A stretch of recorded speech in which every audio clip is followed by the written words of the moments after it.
Gideon Davidson isn't just another Clemson recruit. He is the future of Clemson's running game. The hype is real. The opportunity's here. This kid has everything he needs to take it to the next level. Can he? That's all coming up right now on Locked On Clemson.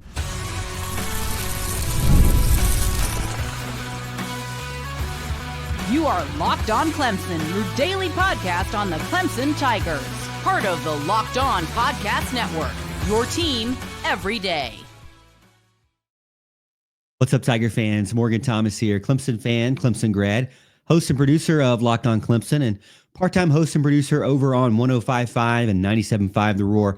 Thank you so much for making Locked On Clemson your first listen every day. We're part of the Locked On Podcast Network, your team every day. And if you're new to the show, thank you so much for tuning in, and be sure to hit that like and subscribe button and the notification bell over on YouTube and wherever you're listening to me on podcasts so you never miss an episode. You know how it rolls here on Locked On. We do Monday through Friday, a new episode for you, exclusive Clemson content bring to you. And don't forget to follow me over on X for in between those shows. You can talk to me about all things Clemson. I love it, and I never can get enough of it.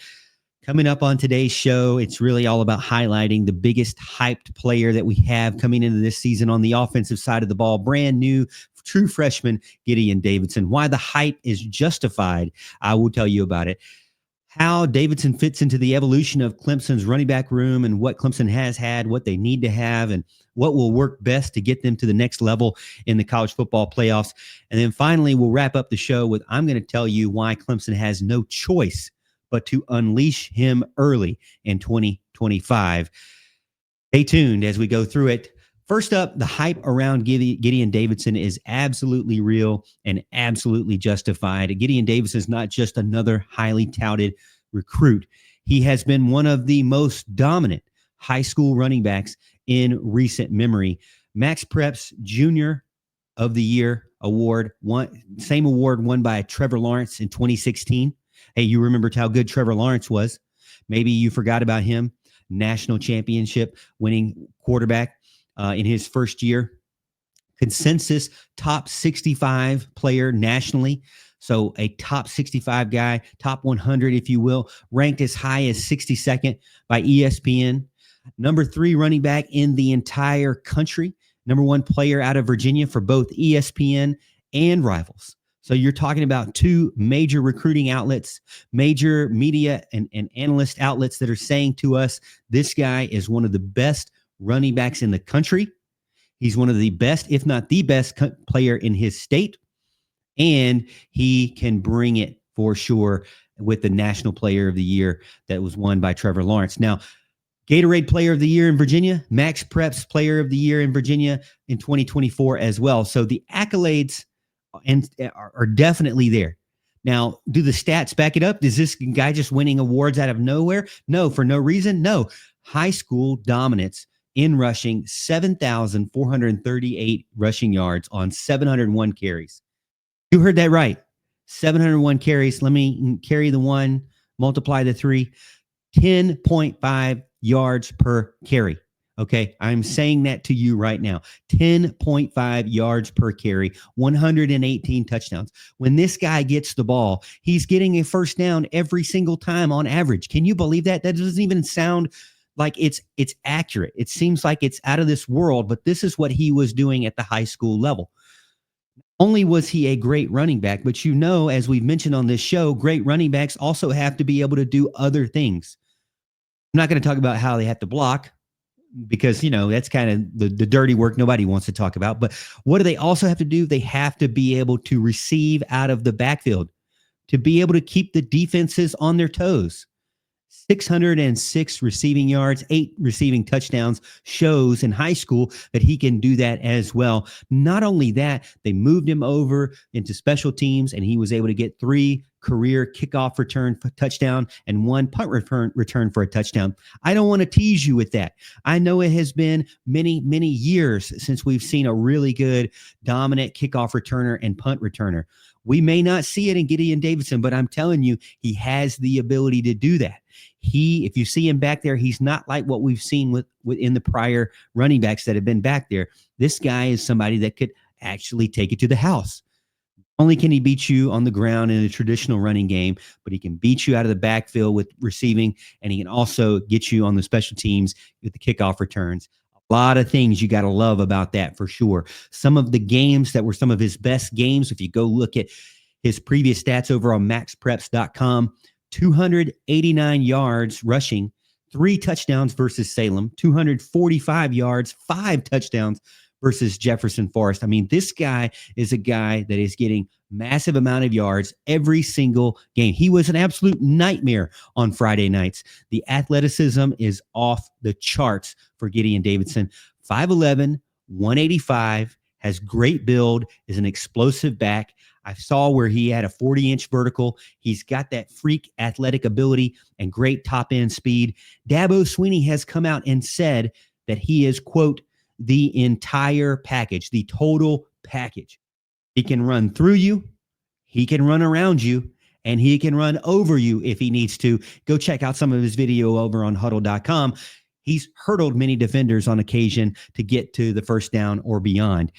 And it matters the most for Clemson because this is a year where we don't really know what's going to happen in the running back department. CJ Spiller has a ton of guys that are in this running back group, and a lot of them have a lot of question marks, including Gideon Davidson. And I know if you're kind of listening to this and you're thinking, whoa, Morgan, wait a minute. I don't know if this is going to be all that's hyped up to be that you're bringing, because he is just a true freshman. And I'm telling you, one great thing that we're seeing right now is, what do you see? What kind of guys do you see kind of make an impact the earliest in college football? It's usually those guys that show up right in the summer or the fall. No, it's not those guys. It's usually those guys that show up in December, in January, and they start out in spring ball, and they're able to go through the entire process from the very start. You know, Dabo likes to reset and start in January, get everybody on the same page, and build towards the fall. And if you can be a part of that as a freshman, that is great for your development and being able to get integrated into the offense. How does he fit in with Garrett Riley's offense? Well, it's going to be a better transition considering that he's already started in the winter. So now that he's here during the spring semester and getting reps that are much needed reps, also, the offensive coordinator is seeing him and able to figure out ways that he can go ahead and use him. So Garrett Riley's got to be excited about it. I know CJ Spiller is excited about it because it's his own group, but Dabo Swinney's also got to be excited about it because the more you see a guy, the more what builds in a head coach. Trust builds in a head coach. And everybody knows the big question mark is, how do you replace Phil Mafah? We had to replace Will Shipley, and all they really had was Phil Mafah. That was a mixed bag of results there. How do you replace Phil Mafah now? 1,106 yards rushing, 216 carries. Those are gone. So how do you replace that? And I think one of the guys that can bring that to the table is Gideon Davidson. And I know he is young. I know he is fresh. But considering the fact he's already on campus, he's already practicing with the ones, the twos, with the entire team, I think it does nothing but make him easier to integrate in the fall and be ready for that very first game of the season against LSU. You know, I have doubted about freshmen being played early, but I think considering that he's already here, it gives him a leg up on being ready and being early to play in the 2025 season. And if you go look at photos of the guy, I mean, my goodness, go look at the thumbnail that I put up on YouTube. His arms are absolutely massive. His legs are massive. This guy is not afraid of the weight room. So is the hype warranted and justified? Yes. Gideon Davidson hype is here. I'm buying into it, and so should you. And by the way, guess what number he is? He's going to be number 9. And if you forget, that was Travis Etienne's number when he was here at Clemson. So up next, how does Davidson fit into Clemson's running back history? And more importantly, how will Clemson's offensive identity match up to what Gideon Davidson can do best?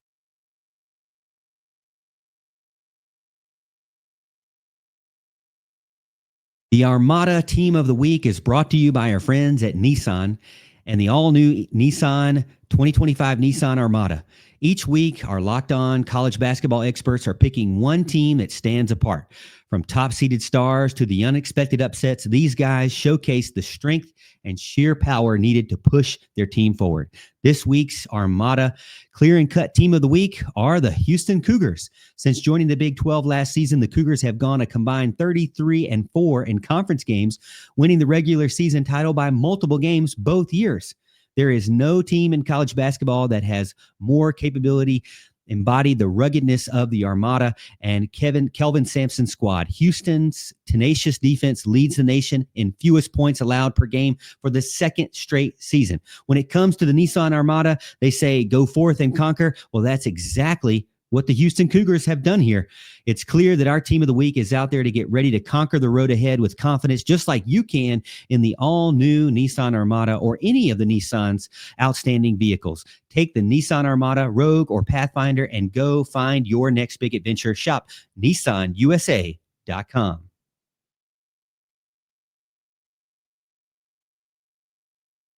Clemson has to be able to run the ball in different ways, and they've shown that under Dabo Sweeney. How will Gideon Davidson fit into Clemson's season, and how can he do well in 2025? Some years, Dabo has been versatile and been able to have power and speed, and like last year, he really only had one part of that, which is power. The best teams have been able to find a combination of both. Can Clemson do that? I think they will be able to this season. You say a running back by committee, and I think it all starts with Gideon Davidson and then the guys around him as well. The biggest debate that I'm thinking about is what really wins national championships? Is it power? Is it speed? What does win national championships? Well, power backs are wear the defense down. And if you think about power backs in the past, I think about guys like Phil Mafah. I think about even better guys like Derrick Henry from Alabama, or maybe even a Nick Chubb from Georgia. But also, power backs aren't just everything in college football. Speed backs can stretch defenses as well. I think about Clemson's very own Travis Etienne or Ezekiel Elliott at Ohio State. The best teams are able to not just have a certain type of running back, but the best teams are able to match the style that they want with the players that they currently have on the roster to be able to maximize the strengths of both everybody on the team and individuals as well. That's what coordination is all about. And that's what an offensive coordinator like Garrett Riley has to do.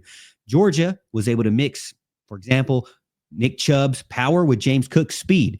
Can Clemson be able to do that? Will they have to do that? Are they in need of more players to be able to do that? Well, I'm telling you this, Clemson's identity and what it means for Gideon Davidson is huge, because the offense and the offensive line is mostly returning. They are experienced. They're battle-tested. Outside of Marcus Tate, they are capable of creating lanes and making a push. And they're really only replacing one position in the left guard position after Marcus Tate is gone. So you've got Tristan Lee. You've probably got Colin Sadler or someone in the left guard. You got Ryan Linthicum, Walker Parks, and Blake Miller. When I list out that offensive line for you, you know who they are because they've been around long enough to know and to be familiar with. These guys, are they, one of the best offensive lines in the country? I think that they can be in one of the top 25 offensive lines in the country. Are they the best offensive line in the country? Well, that will remain to be seen. But in 2024, they weren't the best, but they definitely were one that you could count on for sure. And I don't really think it was the offensive line under head coach under offensive line coach Matt Luke. I don't think it was all their problem when it came to not being able to get the ball going, not being able to move the ball on the ground. A lot of it had to do with some misuse, in my opinion, to Phil Mafah. He was overused. He was worn down. He averaged just 3.9 yards per carry over the last 5 games. And, he really didn't take on contact very much. When you go back and look at those last couple of games, he wasn't the Phil Mafah of old. And I think it was really all to blame on the coaching staff. And I hate to kind of be that critical here, but they overused him. If they don't reflect on that and be able to also admit that, then I would have even bigger concerns for this coaching staff. But I do think that they would probably look back and say, you know what, we should have had a better rotation of running backs, because now Clemson no longer has that true power back to take over that role.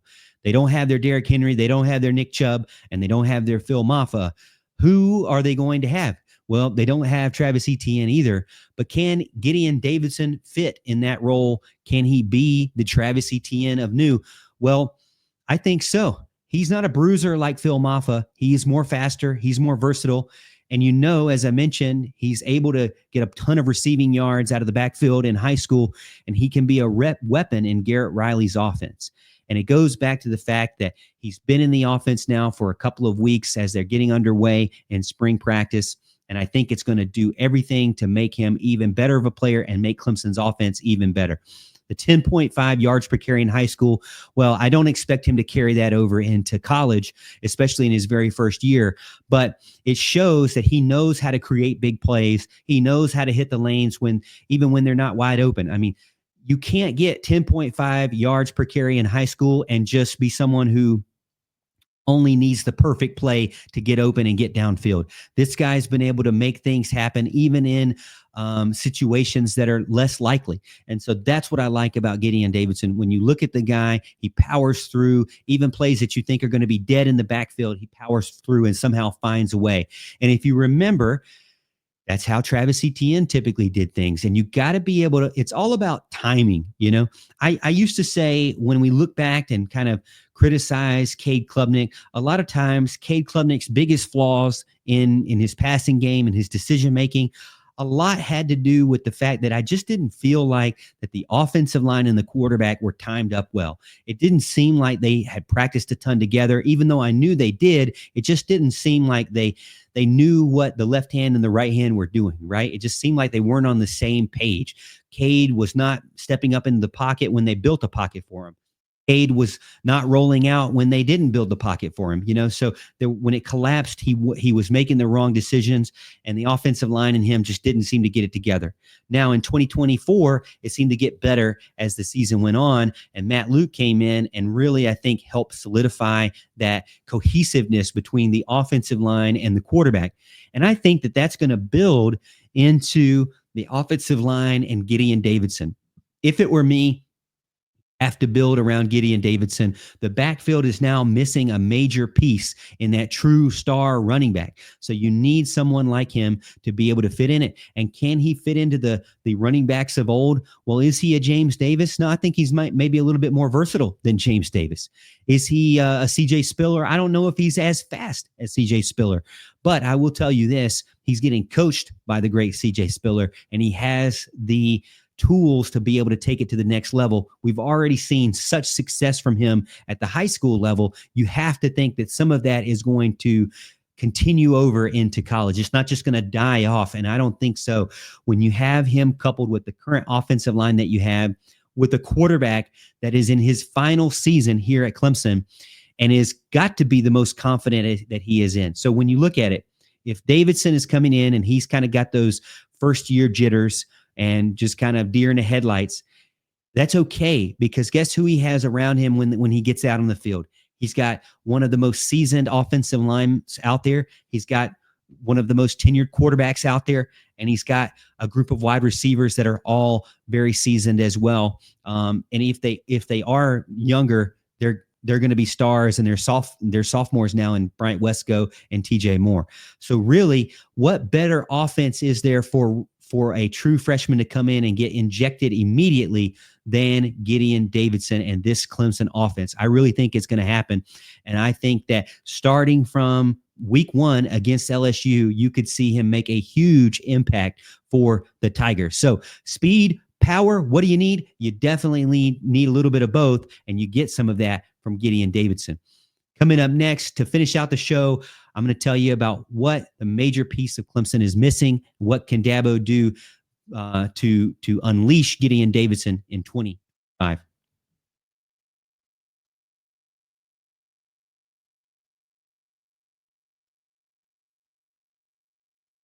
Clemson has no choice but to get Gideon Davidson out on the field, off the bench, and get playing time, get snaps, get the ball early and often. And I know it's hard to say this, considering I'm a fan and I've seen what Dabo Swinney typically does. typically he doesn't put out the freshman running back. He doesn't put out the freshman wide receiver or even the freshman linebacker. We've seen it just as early as last year. We've seen the freshmen kind of get held back. But I'm telling you right now that Clemson cannot afford to keep Gideon Davidson on the bench. They have no true proven star at running back. And I'm not saying that as a knock against Jay Haynes. I'm not saying that as a knock against David Ezeomume or Keith Adams Jr. or Jarvis Green.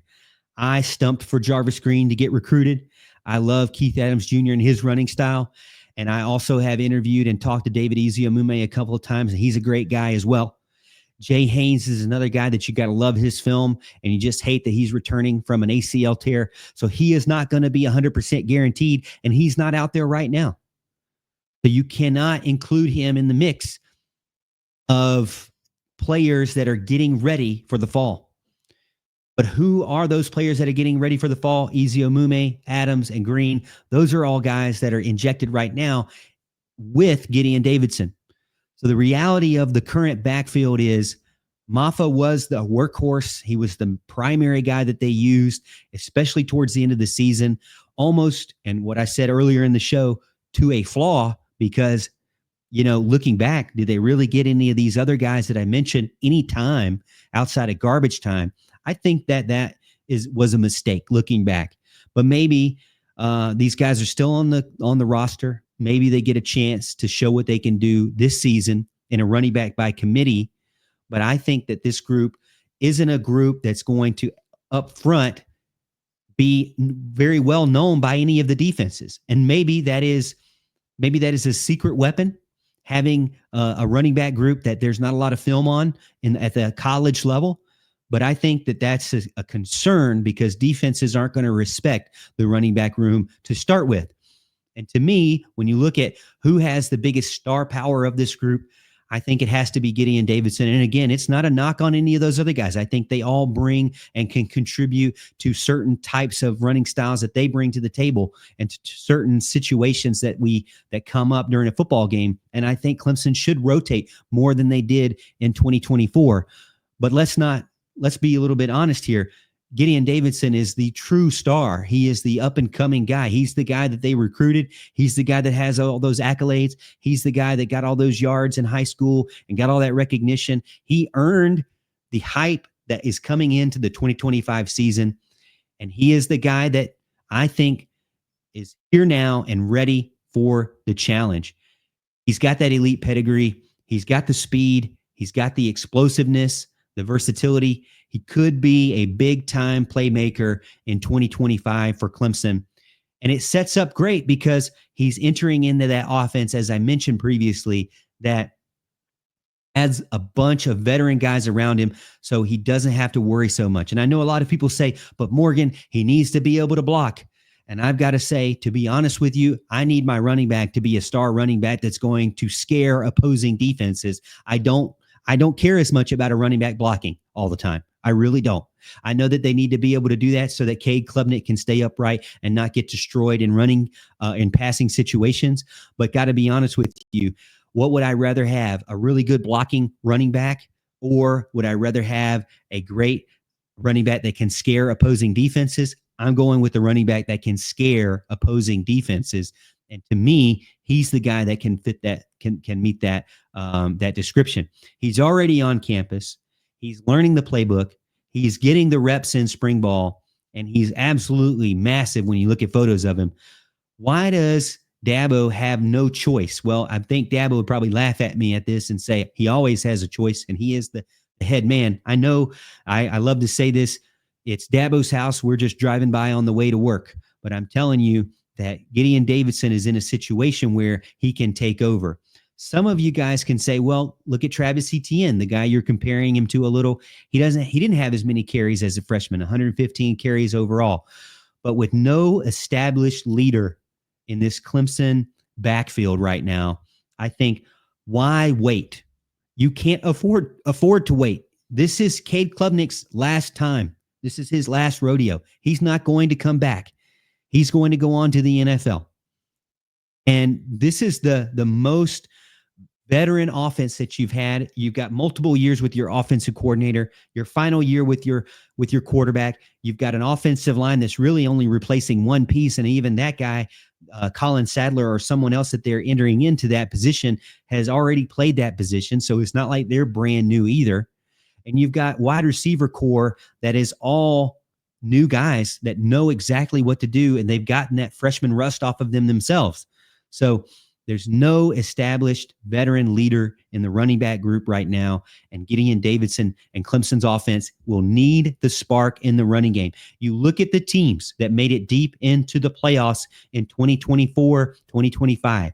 Did they have just a blocking running back, or did they have a running back that could take the top off you and make the defense a little bit worried about you? Yeah, they did. They had the latter. They had a running back that could eat your lunch on any given snap. And so Clemson needs that. It can't just be all pass heavy and the run be secondary. You have to have a good running game to get deep and to also demoralize defenses. I mean, how many times have you seen where you just chew up yards and chew up clock? There's no better way to do that than to have a great running attack, and you do that with a star running back and guys to supplement around him. He can't do everything. You don't want to get into a situation where it's Phil Mafah and he's gassed and he's injured by the end of the season. So I think you have Gideon Davidson as one of your number one guys, and you supplement him with other guys. Hey, one guy I haven't even mentioned at all, and I'm sure you guys are just going crazy right now, screaming at the podcast or screaming over on the chat in YouTube, but Adam Randall is another guy that I think they could bounce off of each other. Randall is brand new to the running back group. He showed some signs that he's doing really well at the end of the season,